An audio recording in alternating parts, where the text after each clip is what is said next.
3 weeks, 2 special episodes of the Talking Tillies podcast. And this week we have our first player guest joining us, Mackenzie Hawkesby from Sydney FC. Hello. Thank you for taking the time out of your week prepping for finals to come and talk to us. How are you? How are you guys? Thanks for having me on as well. Oh, so pumped. Michelle's doing all the hard work in the background. She's more excited than all of us right here. The first big question for you, Macca, is probably the most groundbreaking question we've ever asked on the podcast, and it's, does pineapple belong on pizza? Yes. Yes? Yeah, it does. That's what we want. Cody's a no. See? No. The things you learn about people. Oh. I can't get behind that at all. Oh, sorry. Sorry to disrespect our guests, but no. All right. For those of you listening at home, I do have Michelle and Cody here with me this week. How are you guys? We've obviously had a huge week of football. Let's get into it, hey? Let's dive right in. We've got a few fan questions for you, Mackenzie, as well, that we're going to all throw at you. The first one is, if you had to have one type of sandwich for the rest of your life, what would that be? Oh god, I love my sandwiches. Recently, actually, I would say I've been having ones with like prosciutto, burrata, rocket, olives, like the full like baguette. That was what I have for the rest of my life. I'd be so hungry. I know. I've been having That's that. a proper Italian deli sandwich it's proper, right there. proper Italian deli. I've been making them at home, and I can't stop having them. So that would be what I'd have for the rest of my life for sure. We love that. Cool. All right, my question is, and this is from me directly, not from a fan. I am a fan. Doesn't count. But who is most likely to order a kebab on a night out? Nat Tobin. Nat Tobin, a fiend for a kebab. Yeah, definitely. You heard it here first. What's your go-to late night snack? Oh, to be honest, Doesn't have to be a night out, just late night snack. I had a kebab on Saturday. So, Let's go. but my late night snack, it just depends. Maybe like I like a good like sweet treat, like fair. like chocolate late night. I like popcorn actually, but I don't have that often. I would say popcorn. I love a good popcorn late night. Yeah, popcorn's good. Yeah, That's fair. I'm going to bring it back to the football a little bit, and Sydney FC and your team, of course, because this is a football podcast. Who has the worst style in the team? Just worst fashion sense. to be honest, I'd probably say myself. I love that. actually Throw would. yourself under the bus. I actually would. Like, I wouldn't. I'd say a lot of people on the team have quite good style. I would say myself because I rock up to training usually looking not the best. So I'm going to say myself.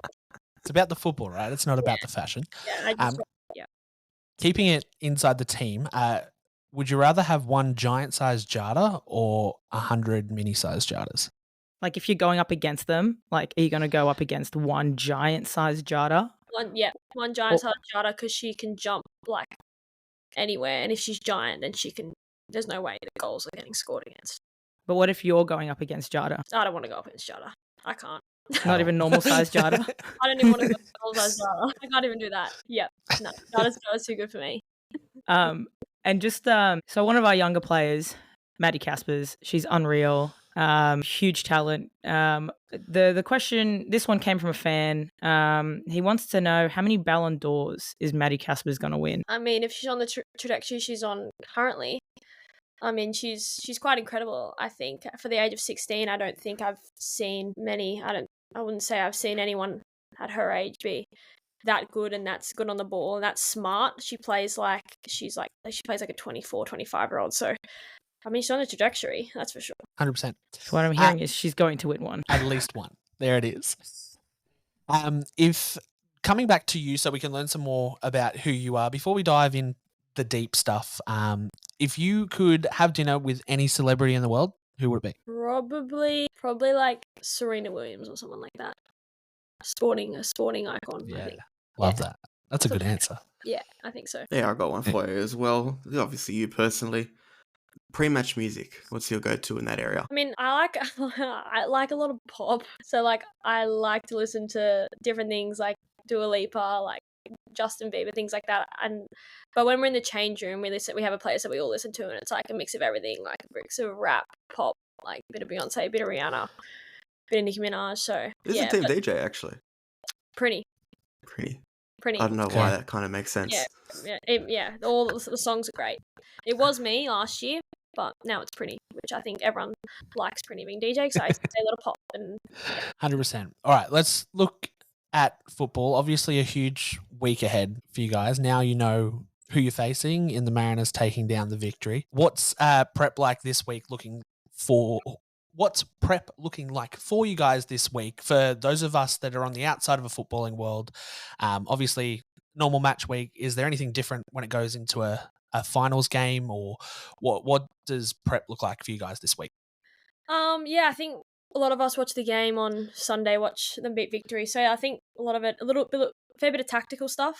Just figuring out, how they play and things like that. But to be honest, a lot of it we focus on ourselves. We don't really look much at the other team. Like obviously we want to know how they play and what their strengths and weaknesses are. But honestly, we just go into, the semi-final. We've been in a lot of semi-finals before, so we just sort of focus on the first leg and trying to get ourselves ahead there, and then at home hopefully bringing it home in the last leg. So yeah, it's quite tactical, but yeah, we're feeling really good at the moment. We're in a really good space. We have a lot of sessions this week, and had the 2 weeks off, which has been quite nice, to be honest.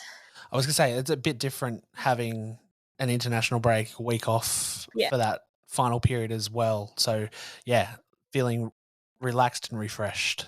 Yeah, for sure. definitely feeling relaxed and refreshed, especially with 2 weeks off. Having 2 weeks off is actually quite weird, to be honest. It's like, I think this week we played an internal match and had a last week and had a bit of a harder week because having 2 weeks off is not normal. So yeah, but it's been nice, to be honest. Obviously, we've seen victory. Sydney have seen victory in finals for the last 3 years. You guys knocked them out in the semi-final last year, and now Mariners have done it for you. So no more victory in the finals. I guess, what do you make of that? What does that feel like to know that you're not going to be facing one of the rivals this year? Yeah, I think it's weird not seeing them in semi-finals, to be honest. Now, I think that I've obviously, after playing them last round, I expected them to win probably, because I thought they were very, very strong against us. They played really, really well, but yeah, it's different. You have Newcastle and Mariners who are new to finals, which I think is super exciting, and obviously City's been quite consistent all season. So yeah, it's weird not having them in, but also yeah, I guess it's a tough one for them, but it's going to be interesting to play Mariners because we played them a long time ago now. Like, it's been about 3 months since we played them, so it'll be interesting. As much as, look, you have played Mariners so far this season already, you haven't played them in a finals match before, though. Does that unknown quantity or quality about that kind of play a factor in how you're preparing for it? Because, you go up against the Melbourne Victoria City, you've seen them play in finals before, even if it was a Western United. You've been through that challenge before, but as much as you've played Mariners one, you haven't played them in a while, and they have gone from strength to strength during the season. But you also don't know how they're going to turn out for a finals match in a game against you guys, especially one that's over 2 legs. Does that play on the mind of anyone at the club by any chance? I mean, not really, because I think we were in a similar situation when we played Western last year. Like, they were new as well. And when we played the final series, we didn't really know what to expect. But I think, as you can see from Mariners, they've done extremely well. So I mean, they deserve to get to where they're at. And after watching that game, they have a lot of fight in them. So yeah, we just plan for it as any other game, and a team that is very, very hungry. Yeah.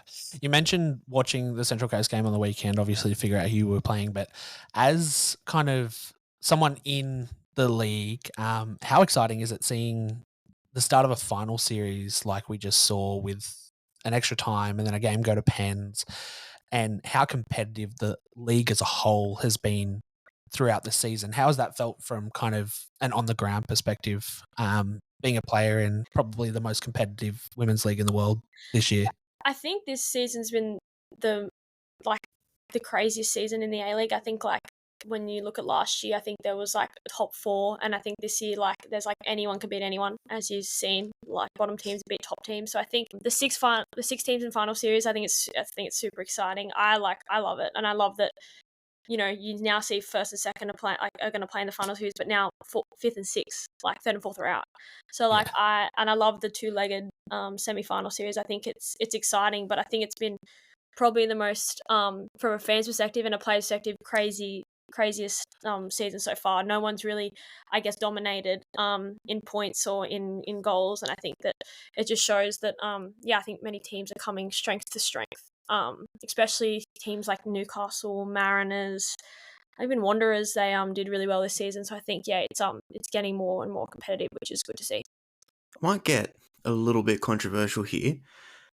Obviously, it's the first time they've had a top 6 in a final series. We've seen it on the men's side of the game for quite a while now, and the women's game, as much as it did expand in terms of the number of teams, the competition never really kept up with that side of things and making sure there was, I won't say an adequate chance of finals, but making it a little bit more open so it wasn't just always that upper echelon of teams.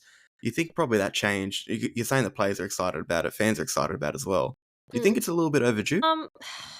I mean, seeing them, like watching the men's last year, obviously I was following Sydney FC and seeing them play away Melbourne City and home, and then I went to that game. I mean, I think it probably is. I think the top 4 is quite harsh considering there are a lot of teams in the league, and as you can see, like more teams are fighting in the last final rounds, which is like which I think is really good. Like you see teams like Wanderers, Wellington are trying to make it, so they're then like not saying that they didn't push last season, but like it means more to more teams now, so that's why it's more competitive. So I think it is overdue. Honestly, I do. And you would have seen it last year as well. You had teams like Canberra who were pretty good throughout the whole season, over an 18-round season as well, which was that little bit of an expansion, and then miss out basically on the final day by the skin of their teeth. And they're a side that did add something to the competition. They probably could have added something to a final series as well, and it does avoid that whole first v second playoff, and the winner of that's technically meant to host the grand final. We all know what happened last year with that regard.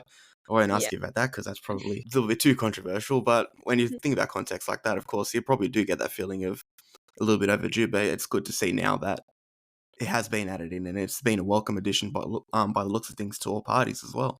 Yeah, I think so. Especially with how, like I said, how competitive the league's been. Like teams are beating teams, top teams. Like it's just, I think, it's probably like I said, well overdue because teams are just getting better and better and deserve to make finals. Like look at Newcastle. Like you look at the last 3 round seasons, they weren't even in the question, and then they jumped in. Like so, I think it's exciting for sure. And obviously, we've seen recently that this season has been like the most watched women's competition in Australia, beating AFLW, which is awesome. But then, so it's really good on one hand, and then on the other hand, you have the fact that the players are still like the most underpaid in all the competitions, which is pretty ridiculous considering that we hosted a World Cup that, had billions of viewers. I guess from your perspective, like, what do you make of that? Like, where do we go from here? Do we need to push for more professionalism? I know that the players are trying to push for that, but I guess how far do we have to go until something gets done? I think the World Cup did wonders for attendance, and I think that, like, going to games and having, especially at Sydney at Leichhardt, we're getting 3, 4, 5,000 people there now. So that is massive. I think us as players, like, we've spoke about it a lot, especially this season, how you've seen the game grow in Australia. Like it's huge. Like we just have such a huge fan base, as you can see. Like people, we're signing for ages after games. I think it does have a long way to go, but I think that us as players, like obviously, we have some, especially in the league, and I think in our team we have some world class players. Like Courtney and Jada and Prinny and Nat and Charlotte. Like they're all top players. So yeah, we are, I mean, we do talk about it a lot, and we're trying, like, as players, and I think the league is, like, the PFA are trying as well. So it's a matter of, getting the attendance up, getting more viewers watching it. And I think that after this season, next season, I think the more people that watch, the more people that, pay for subscriptions, like it's going up in leaps and bounds. But yeah, I think after this season, I want to see it go professional. I want to see like a 12-month contract. Like I want to see, people like us, not having to work, part-time jobs. Like I see, someone like Nat, working full-time and playing and playing at such a high level. So it's like, it is a bit of a headache, to be honest, for a lot of us. But at the end of the day, we do love it. Like it is, we do love it, but it would be easier for sure. It's a matter of, I guess, more investment in women's football, and the league, I guess, trying to keep growing, keep getting better. Just on Nat and obviously Kirsty, and wow, there's a number of injuries in the squad at the moment. I guess firstly, Nat and Kirsty, ACLs, so hard to watch. I guess what's the vibe around them? Obviously, Nat's running again, which is great to see. But yeah, what's the vibe with all these injuries, and how is the team kind of rallying behind them? Yeah, I think Nats was quite difficult because it was the first game, and because obviously she's the captain and just the massive part of our team. So I think that took quite a big toll on the team. But she's been she comes training every day. She's around the squad. She's really helped this season play a role off the field, like helping our team. And then obviously Kirsty at the end. It's just sad. Like both of them are just sad because they are such big parts of our team, and I think it's been the most challenging season at Sydney FC for us players, because we've just never faced these types of injuries before. Like we've never had these amounts of injuries to the like two key players in our team. So I mean the vibe is good. Like the girls are like so positive. Like, you know, Nat's killing a rehab, Kirsty's just got surgery, you know, they're all in good spirits. But yeah, I can't say it hasn't been challenging and it hasn't been like hard for us. You know, the amount of changes we've had in the starting lineups just due to injuries and things like that. But I think Ante's done an incredible job in helping that. And I think that, you know, the girls that are injured are always around training and the vibes are great. You mentioned that kind of inconsistent in your starting lineup, and I've spoken to Ante Juric a few times just post matches throughout the season. And he has, as much as he's pointed out that it's an issue that you're facing, he's one that's never sat there and said, I don't want this to be an excuse that we build up long term. And the reality is, as the side built in throughout the season, you guys were looking like you were getting better. As much as you did miss out on the plate this season, it is a season where you do kind of learn a lot more about the character of your side when you're facing adversity. Like you said, you haven't faced before. You guys are usually, your team's usually one that's, no, not to say a full clean bill of health, but you've never had to face, I guess, the challenges that you have now. Between that, the turnover you had in the off season as well, you lose players like Sarah Hunter as well. She went to France, and the players that are coming in to replace them, you haven't really brought in, I don't want to say world beaters, but you've brought in players that are kind of in between that 16 to 18-year-old age bracket. Some very, very young players, as much as they are good players still. But how much have you kind of learnt about your side and yourselves as kind of a football squad trying to go through these challenges? And it's something that is probably still a platform there that you can still build on to be successful in the future. That's kind of repeating what you have in the last few years as well.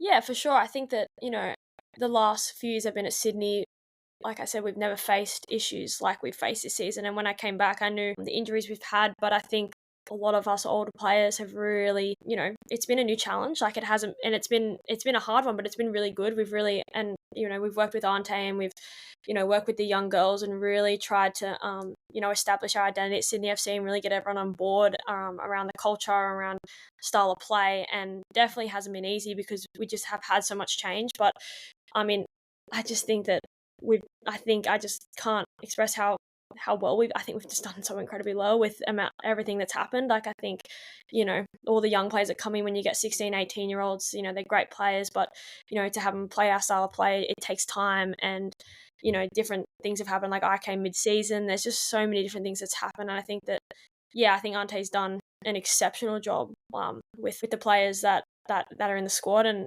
the fact that we you know, came second this year and, you know, nearly got the Premier's plate was huge. Like we really had to dig deep. I think we used the word grit a lot this season, like finding the grit within us. You know, I think other seasons it's been quite, wouldn't say easy, but it's been like, you know, we had a smooth sailing, you know, nothing's really hit us, but every few weeks it feels like we just get another blow, another injury, another player out, you know, girls going away on young Matilda's international duty, things like that. It's been crazy, but I think that, yeah, it's been one that has been a good challenge. I think a lot of us older ones have seen, you know, what we're really made of mentally, you know, when we're, you know, fighting to climb the ladder at the start and like push when times are tough, you know, when we had draws, which, you know, we weren't used to drawing and things like that. So yeah, it's been very much a good challenge. I think I've thoroughly enjoyed it coming back and, you know, trying to help young players and help the team and,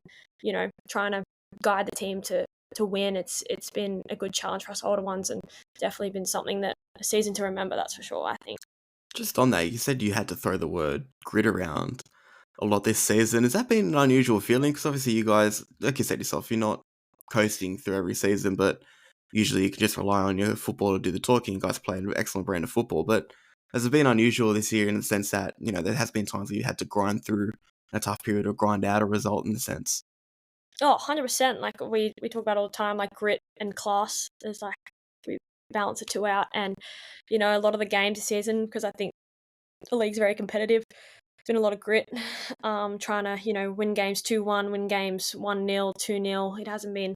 We haven't had a lot of high scoring games. In like the middle of the season, there we were winning games by 1 or 2-0, and then eventually we hit our stride at the end of the season. So yeah, it's definitely has been difficult in certain patches, but I think that we've shown that, especially with the culture and the club, and how strong we are as a team, especially with a lot of the girls that have been there for a lot of years. They've really shown their experience and their class, and I think Ante's just done again just an amazing job in bringing the best out of, I guess, everyone this season.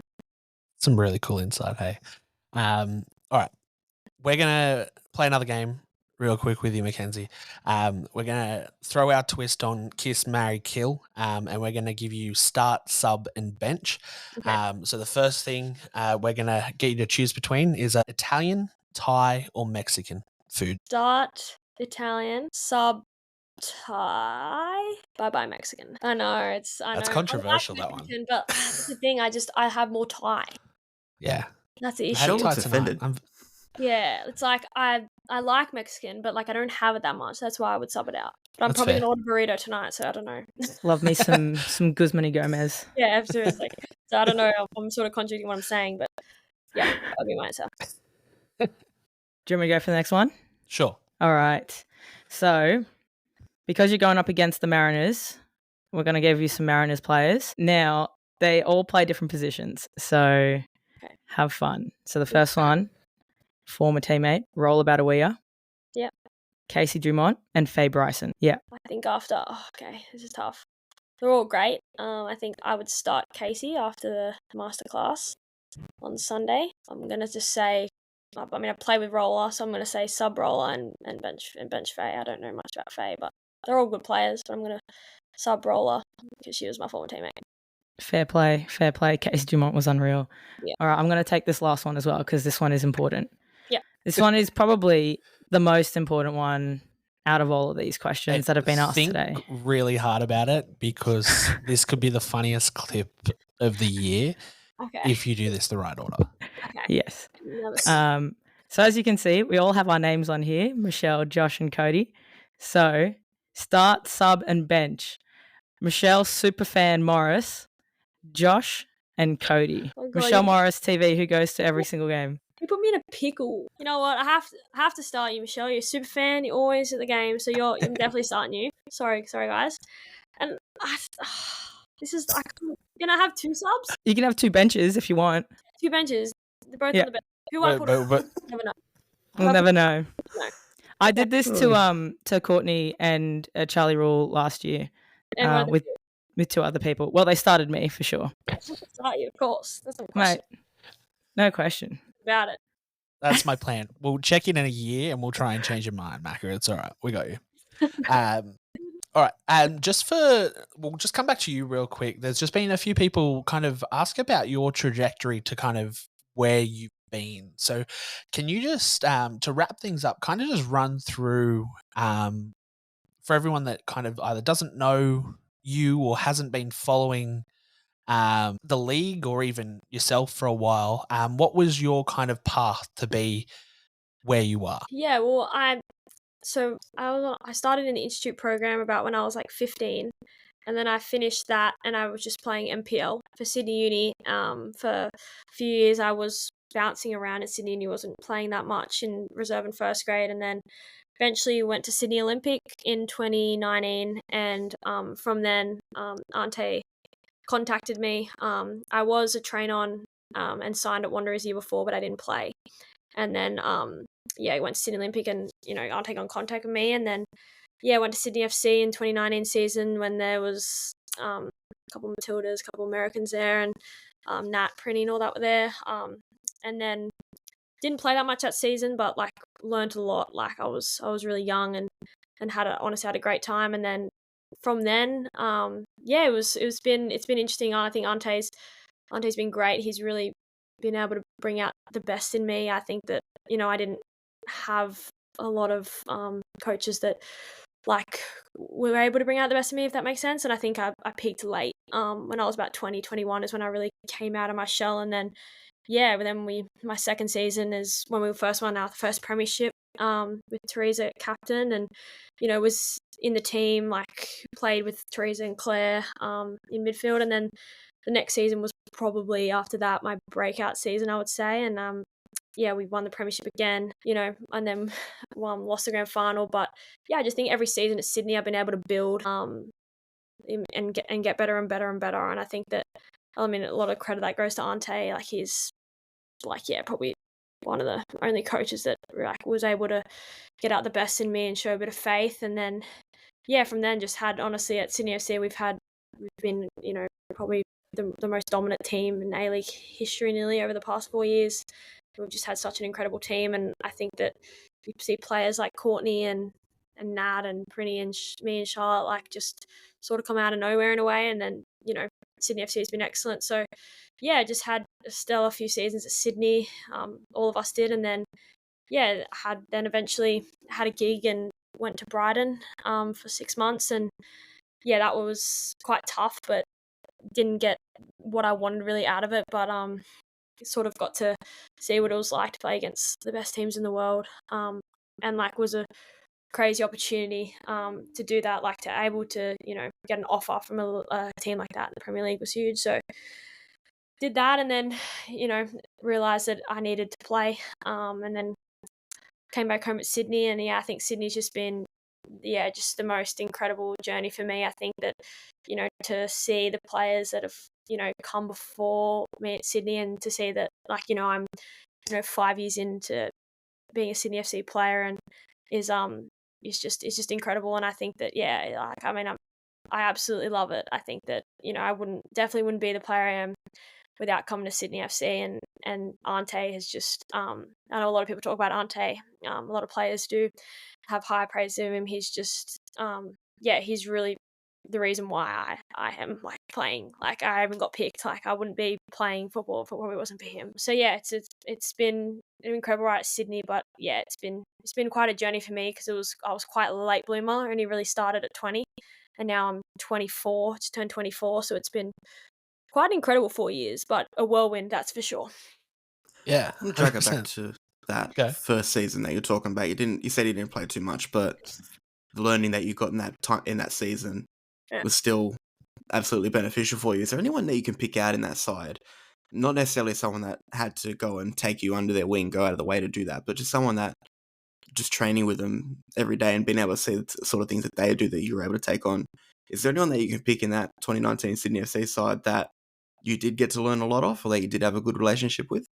Therese Police. I was able to play with her my first season at Olympic and NPL, and then she really helped. She really helped me. She she was always, helping me, telling me what to do. Made me she'd hound me when I did something not good, and honestly made me play him today. I wouldn't she was just the best. I had, I played with her in NPL for 2 or 3 seasons, and then that season at Sydney, she was just, helped a lot of the young ones in midfield, me, Taylor, and just was a really good mentor for me. And she's someone that I probably look up to still.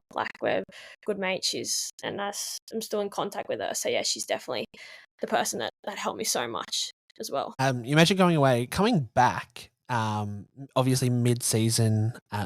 What was your kind of mindset coming back? Were you in a hungry kind of I want to get back on the pitch kind of vibe when you came back? And how much did that time away overseas change your kind of mindset towards playing?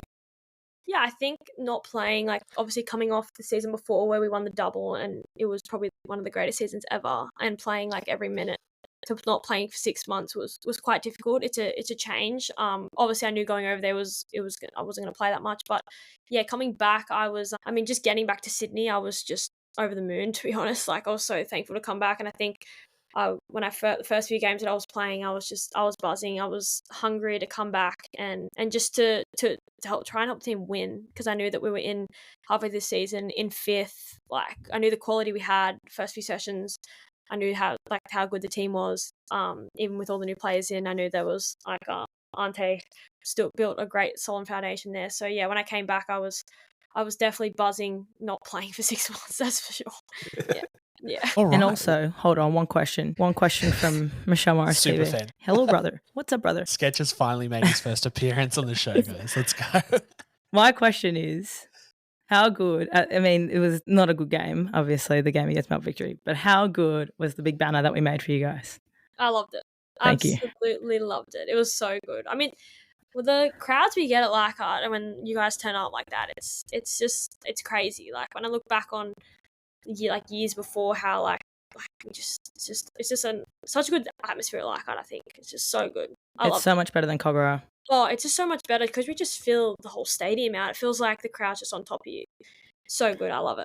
Also, the security are much nicer at Leichhardt, and they don't kick me out for standing on a chair like they did at Kogarah. Never forget. How can you get kicked out standing on a chair? You're just celebrating. Well, yeah, and it was against Perth when you guys, I think it was like a 6-0 win, 5-0 win. I don't remember. But it was when you guys versus Perth at Kogarah, and it was a big win, and I stood on a chair to celebrate one of the many goals, and then the security were bored and they decided to kick me out. Whatever. Doesn't matter. Anyways, over to you, Josh. Yeah, that was pretty much it. Macca, thank you so much for joining us. Thanks for taking time out of what is going to be a pretty busy week for you this week. Good luck from all of us. We're obviously take Michelle out of the picture. We're rooting for you as well. Yeah. And all the best for the finals run that you guys are going to have. Easy. Thanks so much, guys. Thanks for having me on. No Thanks for coming on. worries. No worries. Different. Well, we hope everyone that stuck around just enjoyed that chat with Mackenzie Hawkesby. How awesome was that, guys? That's our first guest, not guest, but first player guest of the podcast.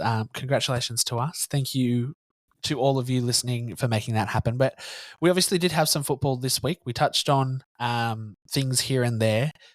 Now let's dive deep into the drama that did unfold this week, with probably the most perfect start to a final series that could have happened after an insane year like we did have. We'll start with the first game, blackouts and all. Jets made the trip down to Tarneet, the only team to play Western United at their home ground this year in the A-League W, and they have beaten them twice. For you two that ruled the Jets out of the finals at the start of the year, how are we feeling? I had them to come last, so clearly I am not in any way, shape, or form an expert. And you know what? I've never claimed to be, so it's okay. Even the best of us get stuff wrong sometimes. But no, it's been absolutely fantastic. You want an underdog story in a season. You want a team to go that's basically being written off to go, nah, fuck this. Like we're coming out here to make a statement. And frankly, when I think I said this to you guys before, when I said they were going to come last, that was also a Serena Bolden-less Newcastle Jets. Let's be real. Very true. I don't want to say let's be real if she doesn't sign what's going to happen, because there are fantastic players in that team. They did get Emily Van Egmond in for a bit as well. But she does significantly improve that team as well. And she showed it on the weekend. So you know what? Full power to Newcastle Jets. I'm stoked for them. And if they can do a number on Melbourne City, at least it means I can probably go and watch the A-League Women's Grand Final. So I'm kind of rooting for them. Me too, to be honest. I really like this Jets side. I like the way they're playing. I think it's fun. It's this sort of like mentality of like, why not us, right? Like, and there's something fun about when players are like, or when teams have that mentality, because it's like, yeah, why not us? Like, we can play, we can win a game. I also think Hannah Keane and Chloe Lagazzo, I think you said this as well, Josh, if Hannah Keane and Chloe Lagazzo and Adriana Taranto, if they're in that squad, there wasn't a chance. scoreline. Newcastle don't win that if... Potentially. Yeah. I think the Jets were also riding on the high of winning 8-0 against Adelaide, but that's an Adelaide side with no defence, with no passion, with no pride, nothing like, Hey, no they offence. still put half that amount of goals past Western United. No offence to Adelaide, but like, there needs to be a clean out. There needs to be a whole, Reset. fix going on there. But like, I think fair play to whoever they are, Jets. They still got 8 past Adelaide and switched out their keeper, I believe. Oh no, Adelaide switched out their keeper, didn't they? I can't remember. Hilarious either way. But yeah, I mean, we talk about like, if this person's not injured, if that person's not injured, but the truth of the matter is they are injured. They're not playing. and the Jets capitalised and got the win. So fair play. Play on. 100%. 2 penalties, a couple of yellow cards, a moment that definitely should have been a red card. I know you guys haven't seen it, but let me just try and pull up who it was just to make sure I'm not saying the wrong thing somewhere. Papadopoulos literally grabbed Serena Bolden. Is a master of the mind, I think. She got in Papadopoulos' head, and then she literally off the ball, nowhere near the ball, just completely dragged Serena down to the ground for no reason. It should have been a straight red. Likely to get away with the yellow, but Newcastle also they had 2 out with injury as well. Claudia Chico is now out for the season with a broken foot, so that's a huge hit to their defense. But exciting times. We'll go through our predictions in a second, but as a Newcastle fan, this weekend in Maitland is going to be absolutely rocking. I'm so excited. Now to a game that we all did watch, because our chat was wild with it. I don't know if Cody actually watched it live. Michelle and I definitely did. A goalless penalty. Oh, actually, we had extra time in Newcastle Western United. Then we went extra time and pens in Victory Central Coast. Is that not like, I've said it already like twice on the show, but has to be one of the most exciting starts to an elimination final kind of round.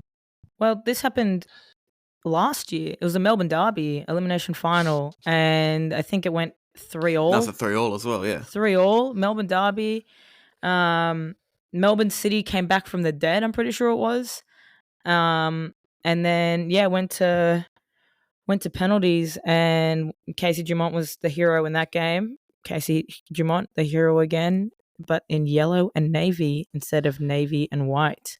Well, technically she was wearing light blue. It doesn't go with the flow, Cody. But anyways, it was a pretty hectic end to a game. I mean, for the most part, I would say it was a pretty boring game. Both teams just did not want to win. It felt like they were playing not to lose. But it felt like they were playing for the penalties, that they were waiting to go to penalties, which if I'm Melbourne Victory, I'm thinking the last thing I want to do is go to penalties. That's the last, because they know how good Casey Dumont is in penalties. I think she's 5 for 5 in penalty shootouts these days or something like that. Regardless, she's a machine.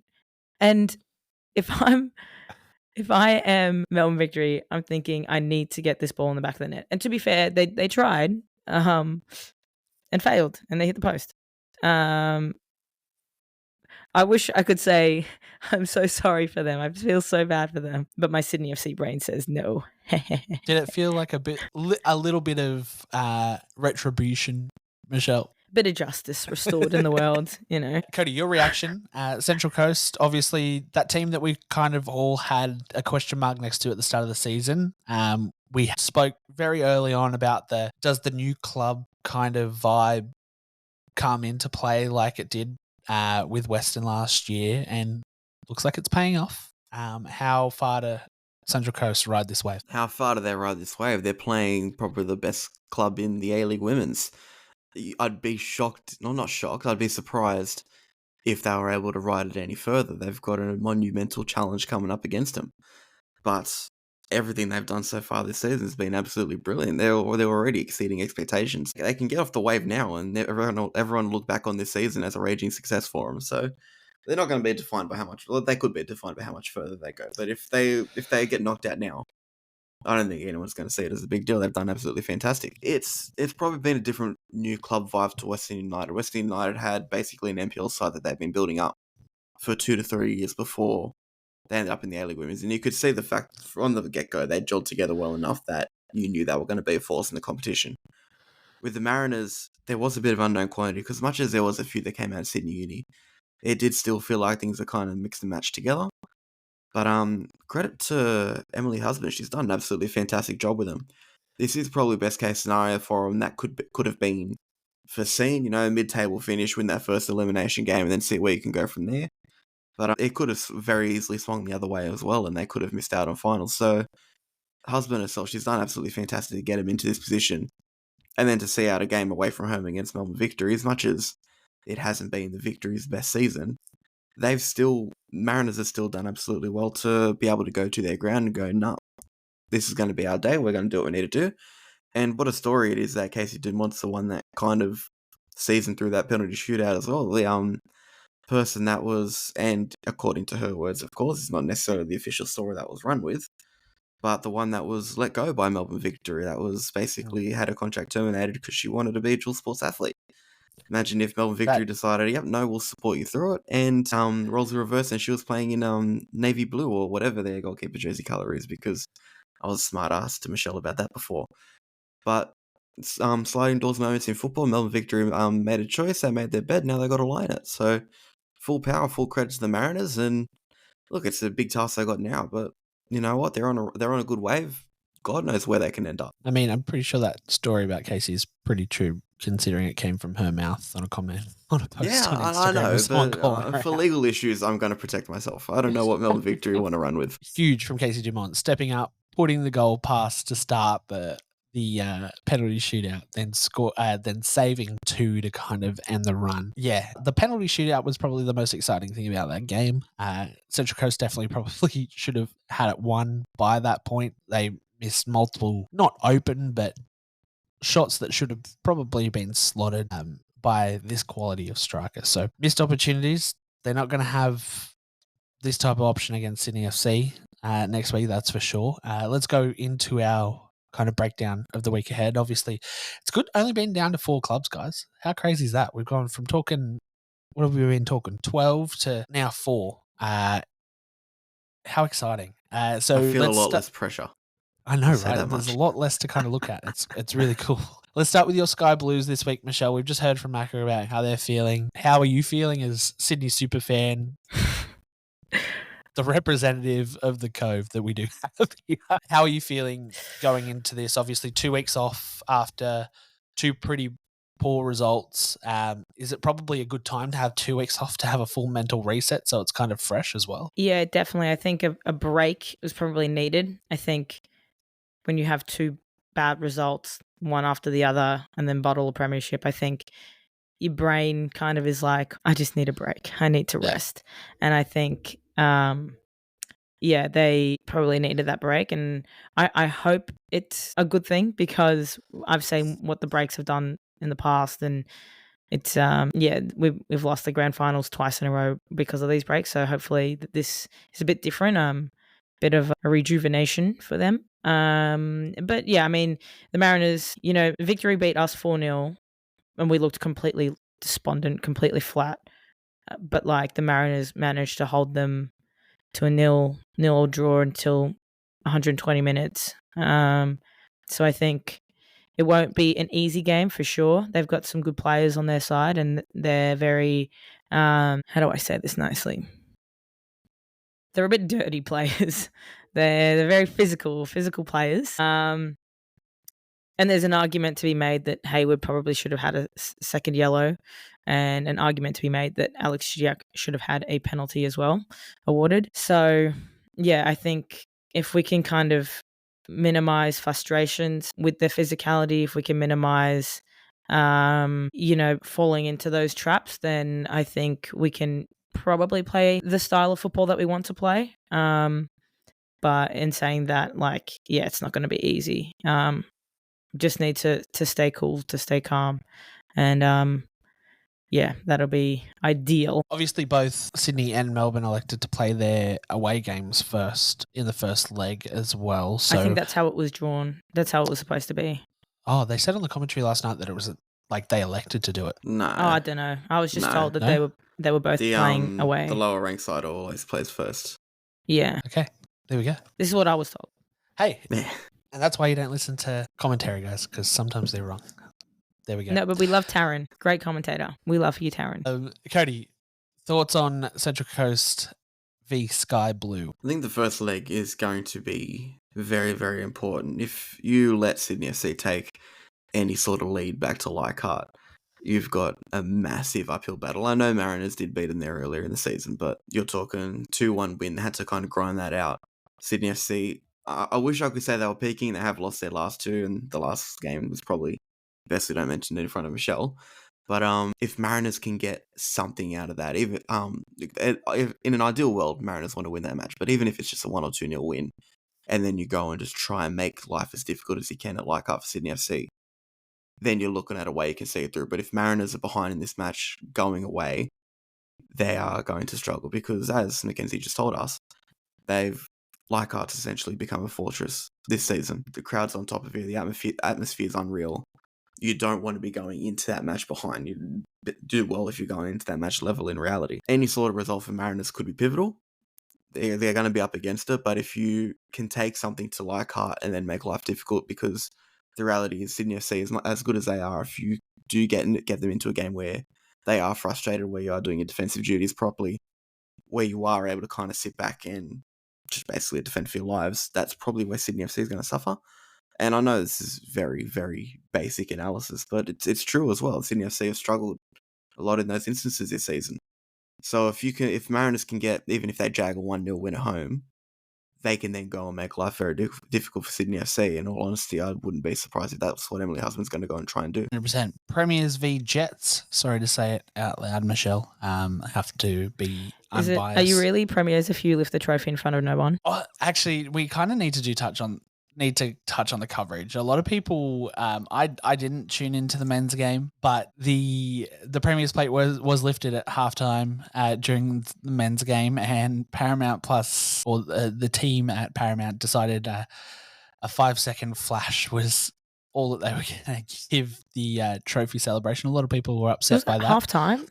I think so. Oh Was it my halftime God. I'm pretty sure it was halftime, or it was before the men's match. Yeah, I'm it was not at too halftime. sure. It was halftime. Yeah. What a joke. I wonder, I'm willing to bet that Paramount probably had no idea. They look like, I haven't watched it, but from what I could see, it probably seemed like a pretty rush reaction because they panned to it just as it was being lifted, and then it cut away again. So obviously, yeah, there's a lot of aspects to this, and I know, Michelle, you were in the comments of that post, kind of trying to explain it out to people as to why it was probably never a good idea.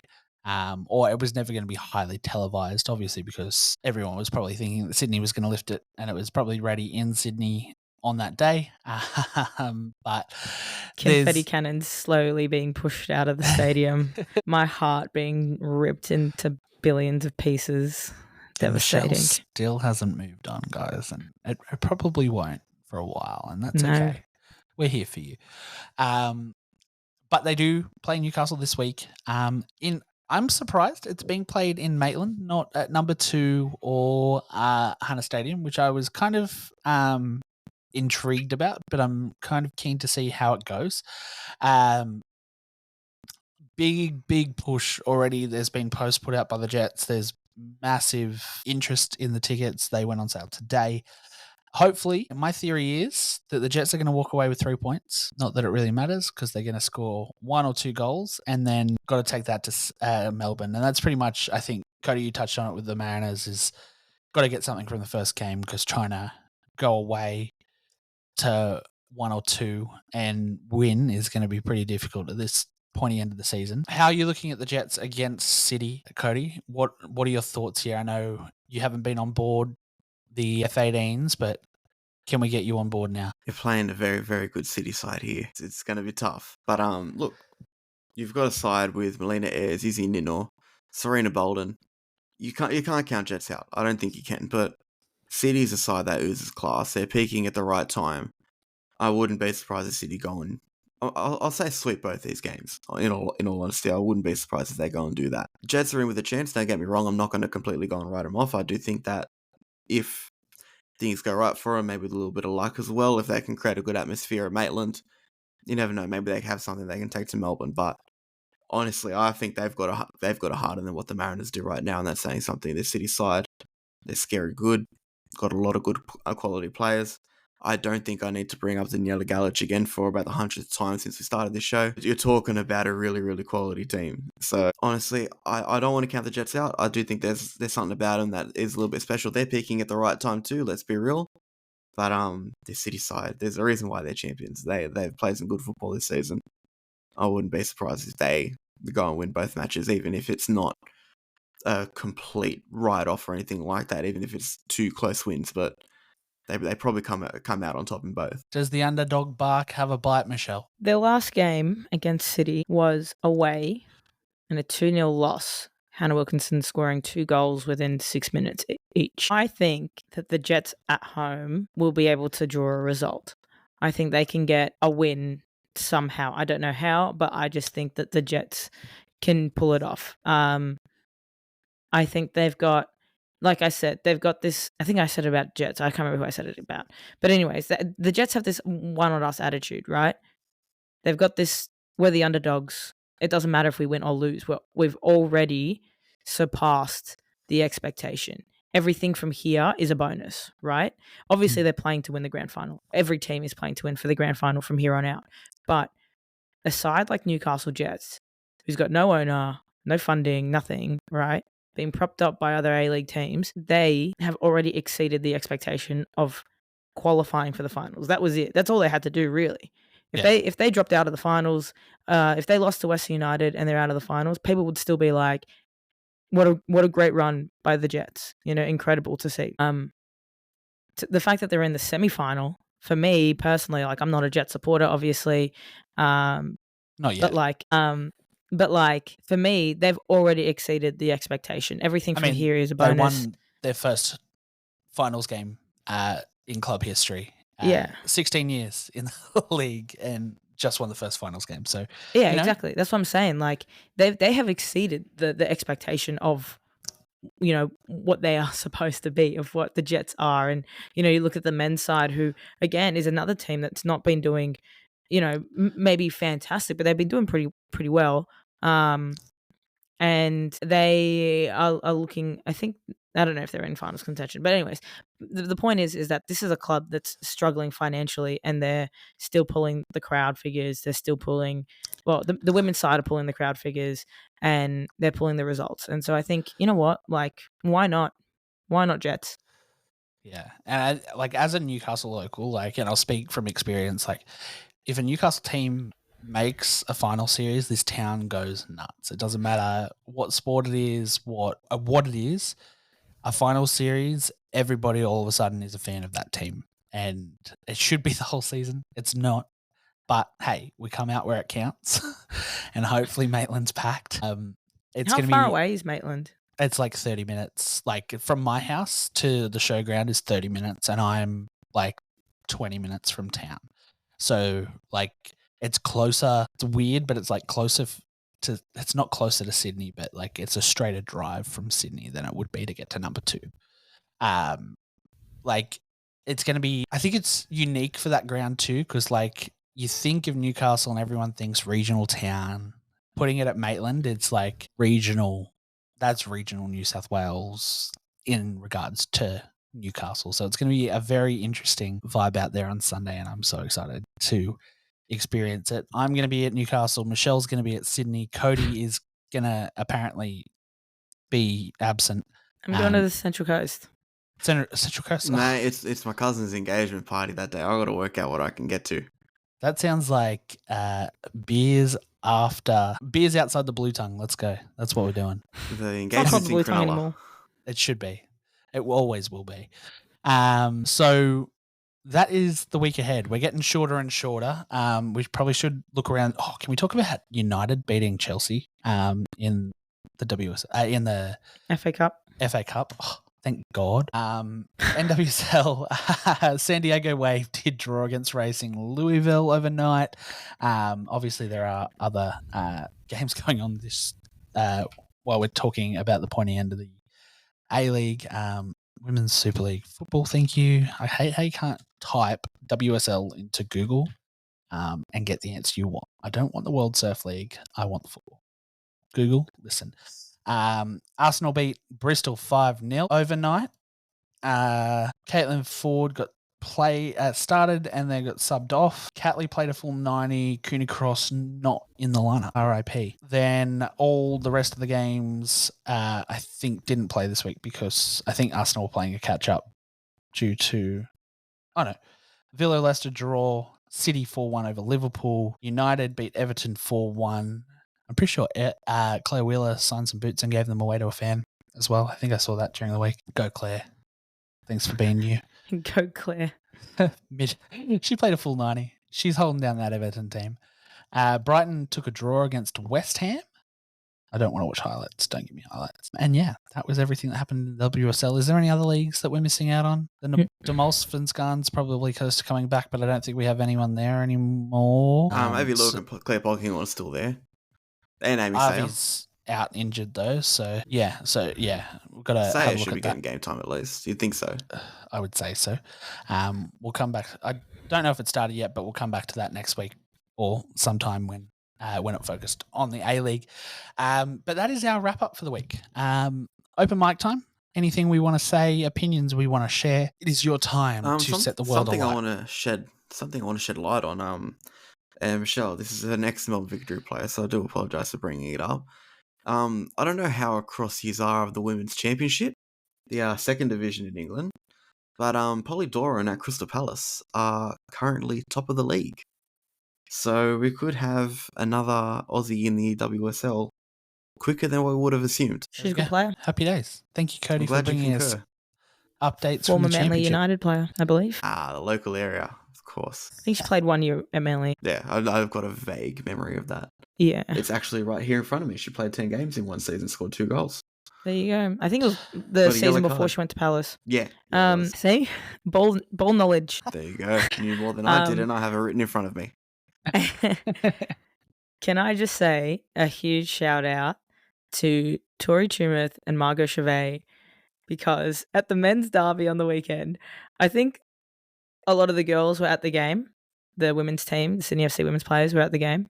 But around like the 80th or so minute, I hear my name being called out, and I turn around, and it's Tori Tumeth and Margot Chevet in the Cove, just wanting to be a part of it. And you know what? That is so cool, and it was so funny, so random.